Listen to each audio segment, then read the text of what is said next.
امام حسن رضی اللہ تعالیٰ کی طبیعت سخت خراب ہوئی تو طبیبوں کو بلایا گیا۔ طبیبوں نے آنکھیں اور زبان دیکھی اور حتمی طور پر کہہ دیا کہ اس دفعہ بھی انہیں زہر ہی دیا گیا ہے، لیکن یہ زہر پہلے والے زہر سے کئی زیادہ خطرناک ہے۔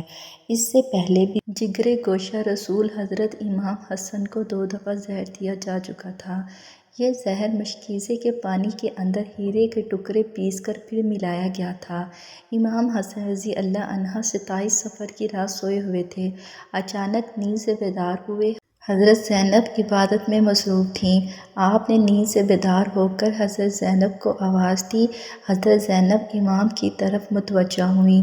حضرت حسن فرمانے لگے، میں نے خواب میں اپنے نانا سرور کائنات آقائے دو جہاں حضرت محمد صلی اللہ علیہ وآلہ وسلم اور اماں حضرت بی بی فاطمہ، ابا جان مولا علی کو دیکھا ہے۔ وہ سب مجھے جنت کی سیر کروا رہے ہیں۔ زینب، میں نے نانا جان سے عرض کیا کہ نانا جان، آپ کو تو میرے حالات کے بارے میں علم ہے کہ آپ کی امت مجھے کتنا تنگ کر رہی ہے۔ میں نماز کے لیے کھڑا ہوتا ہوں، لوگ میرے سے مصلی چھین لیتے ہیں۔ آپ کی امت مجھے طرح طرح کے ظلم کا نشانہ بنا رہی ہے۔ نانا جان، میں برے حالات سے گزر رہا ہوں۔ رسول اللہ نے فرمایا، اے حسن، صبر کا دامن ہاتھ سے مت جانے دینا، آپ بہت جلد ہم سے ملنے والے ہو۔ اس کے علاوہ حضرت حسن نے ایک اور خواب دیکھا کہ آپ کی پیشانی پر سورۃ اخلاص لکھی ہوئی ہے۔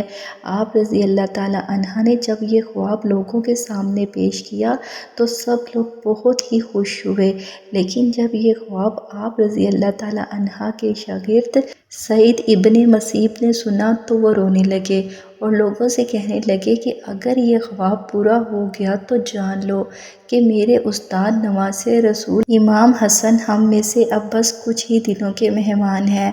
امام حسن نے بہن کو خواب سنانے کے بعد پانی مانگا۔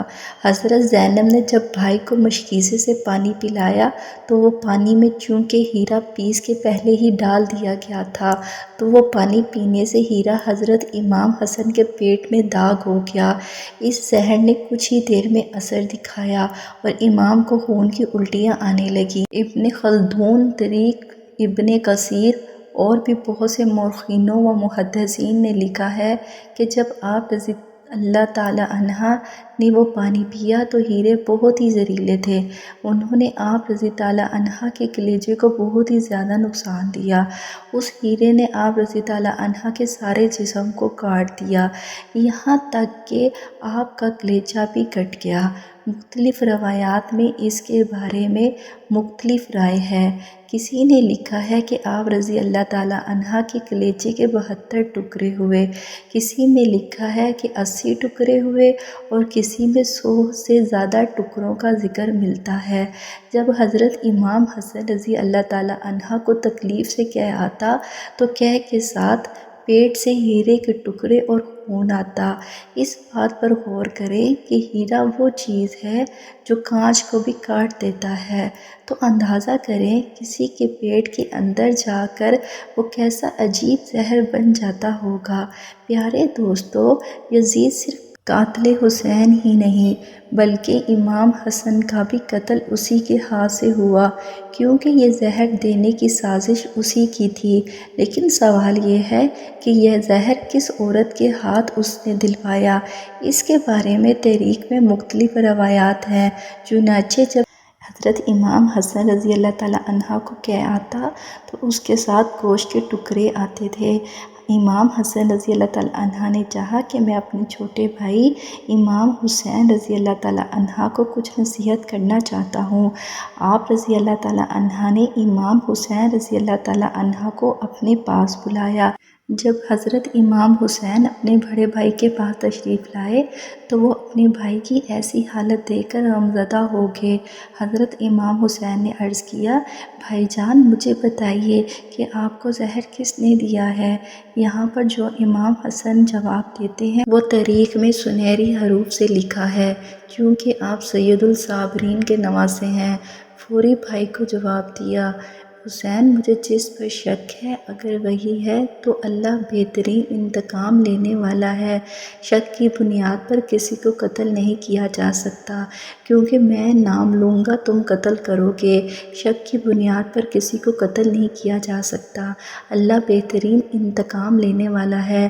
غموں سے بھری یہ رات جب اہل بیت نے گزار لی تو صبح ہوتے ہی امام حسن نے اپنے چھوٹے بھائی حضرت حسین سے سوال کیا، میرا چہرہ کیسا نظر آ رہا ہے؟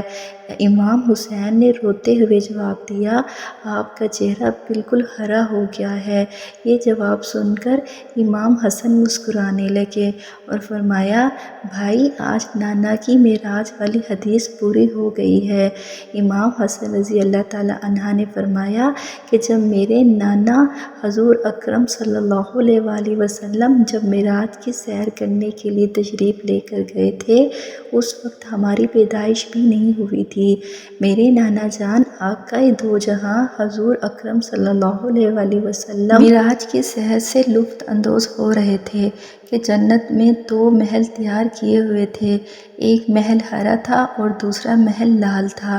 جب حضور اکرم صلی اللہ علیہ وآلہ وسلم کا ان محلوں کے قریب سے گزر ہوا تو اچانک ایک طرف سے بلند آواز ہوئی، یا رسول اللہ صلی اللہ علیہ وآلہ وسلم اپنے نواسوں حسن اور حسین کا محل بھی دیکھتے جائیے، جن 2 محلوں سے جنت میں رونق اور چہل پہل ہے۔ جب حضور اکرم صلی اللہ علیہ وآلہ وسلم نے ان محلوں کی طرف اپنی نگاہ مبارک کی تو دریافت کیا کہ یہ ہرا کس نواسے کا ہے اور لال کس نواسے کا ہے، تو حضور اکرم صلی اللہ علیہ وآلہ وسلم کو بتایا کہ ہرا محل حسن رضی اللہ تعالیٰ عنہ کا ہے اور لال حسین کا ہے۔ اس کے بعد نبی اکرم صلی اللہ علیہ وآلہ وسلم نے رضوان جنت سے دریافت کیا کہ حسن کا ہرا اور حسین کا لال محل کیوں ہے، اس میں اللہ تعالیٰ کی کیا حکمت پوشیدہ ہے؟ یہ الفاظ سنتے ہی رضوان جنت بھی رونے لگا۔ وہی جنت جس میں کوئی رونے والا نہ ہوگا، وہاں کا نگران فرشتہ بھی حضور کے نواسوں کی شہادت بیان کرتے ہوئے رو پڑتا ہے۔ رضوان جنت اتنا رو رہا تھا کہ اس میں آپ صلی اللہ علیہ وآلہ وسلم کو بتانے کی ہمت نہ ہو رہی تھی۔ حضرت جبرائیل علیہ السلام نے عرض کیا، یا رسول اللہ صلی اللہ علیہ وآلہ وسلم میں آپ کو بتاتا ہوں کہ خدا کے حکم سے یہ ہرا اس لیے ہے کہ حضرت امام حسن کو زہر دیا جائے گا اور ان کا سارا بدن ہرا ہو جائے گا، اور حضرت حسین کو کربلا کی گرم زمین میں شہید کیا جائے گا اور ان کے خون سے امام حسین کا سارا جسم لال ہو جائے گا۔ یہی وجہ ہے کہ آپ صلی اللہ علیہ وآلہ وسلم کے ایک نواسے کا محل ہرا تعمیر کیا گیا ہے اور دوسرے نواسے کا لال محل تعمیر کیا گیا۔ حضرت امام حسن رضی اللہ تعالیٰ عنہ نے سب کو فرمایا کہ دیکھا سب نے، میرے نانا حضرت محمد صلی اللہ علیہ وآلہ وسلم کی حدیث معراج پوری ہو رہی ہے۔ حضرت امام حسن رضی اللہ تعالیٰ عنہ نے سب لوگوں کو جانے کا حکم دیا، اپنے گھر والوں کو وہیں ٹھہرنے کا حکم دیا۔ آپ نے اپنے گھر والوں کو کچھ نصیحتیں کی۔ اس کے بعد حضرت امام حسن رضی اللہ تعالیٰ عنہ نے اپنے چھوٹے بھائی امام حسین رضی اللہ تعالیٰ عنہ کو اپنے پاس بلا کر وصیت کی اور فرمایا، اے حسین صبر سے کام لیتے رہنا، میری تو یہی تمنا ہے کہ میری قبر میرے نانا حضرت محمد صلی اللہ علیہ وآلہ وسلم کے قدموں میں ہو، مجھے وہیں دفن کر دینا۔ تاریخ میں مختلف روایات ہیں، حضرت امام حسن رضی اللہ تعالیٰ عنہ نے 28 صفر، کسی میں ہے کہ آپ رضی اللہ تعالیٰ عنہ نے 29 صفر کو شہادت پائی۔ تاریخ حوالوں میں درج ہے کہ یہ زہر دینے والی آپ کی بیوی جدہ بنت اشد تھی جس نے یزید کے کہنے پر حضرت امام حسن کو زہر دیا۔ حضرت امام حسن کو حضرت محمد صلی اللہ علیہ وآلہ وسلم کے قدموں میں دفن کرنا چاہتے تھے، لیکن بنو امیہ کے وہ بدبخت اور کمینے شخص جس کا نام مروان تھا، اس نے للکار للکار کر کہا، میں حسن کو یہاں دفن نہیں ہونے دوں گا۔ امام حسین نے کہا کہ میرے بھائی کی وصیت ہے، میں دفن کروں گا، یہاں تک کہ مورخین نے لکھا ہے کہ اس ظالم نے کمان سے تیر نکالا اور امام حسن رضی اللہ تعالیٰ عنہ کی لاشیں پر چلانا شروع کیا۔ مرے ہوئے انسان کا تو دشمن بھی احترام کرتا ہے، مروان کیسا ظالم تھا، نانا کے قدموں میں نواسے کو لے جا رہے ہیں تو تلوار سے جنازہ روک لیا اور جنازے پر تیر چلانا شروع کر دیا۔ بعض روایتیں یہاں تک آتی ہیں کہ جنازہ حسن پر تیر چلائے۔ حضرت زینب اکثر فرمایا کرتی تھی، فاطمہ کے 2 بیٹوں کے جنازے میں نے دیکھے ہیں، حسن کو تو 2 بار کفن ملا ہے، حسین کو 1 بار بھی کفن نہ ملا۔ لوگوں نے کہا کہ حسن کو 2 بار کفن کیسے ملا؟ کہا جب مروان نے حسن کے لاشے پر تیر چلایا تو وہ تیر لگا تو وہ حسن کے کفن سے خون کی پھوار نکل پڑی، تو اس وقت لوگوں نے کہا کہ ایک کفن پر اب دوسرا کفن پھر لپیٹ دو تاکہ حسن کو رنگین کفن میں نہ لے کر جایا جائے بلکہ ایک کفن اور دے دیا جائے۔ یہ بھی حضرت حسن رضی اللہ تعالیٰ عنہ کی کرامت ہے کہ وصال کے بعد بھی تیر لگا تو آپ کے جسم سے خون نکلا۔ کسی نے حضرت امام حسین رضی اللہ تعالیٰ عنہ سے کہا، شہزادہ حسن رضی اللہ تعالیٰ عنہ کی یہ وصیت تھی کہ مجھے حضور کے قدموں میں دفن کریں، لیکن انہوں نے یہ بھی تو کہا کہ اگر مروان آڑے آئے تو مجھے امی جان کے قدموں میں دفن کر دینا۔ آپ اس پر بھی عمل کر سکتے ہیں۔